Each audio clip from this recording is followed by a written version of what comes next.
Inilah pejabat saya di parlimen. Tapi pejabat ni kan kongsi dengan dua lagi ahli parlimen yang lain, iaitu Keluang dan juga Sandakan. Jom tengok dalam pejabat saya.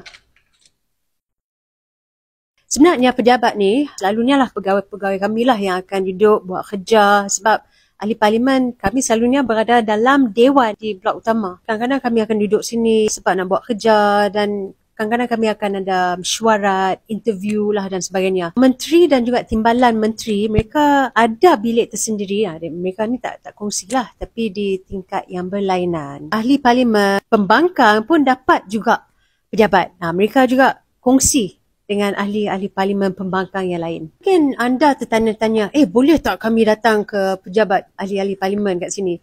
Sebenarnya boleh, tapi kena buat temu janji dulu, kena buat appointment, dan yang penting dapatkan pas selamatan. Menarik tak video ni? Kalau menarik, post video ni dan jangan lupa follow sekali.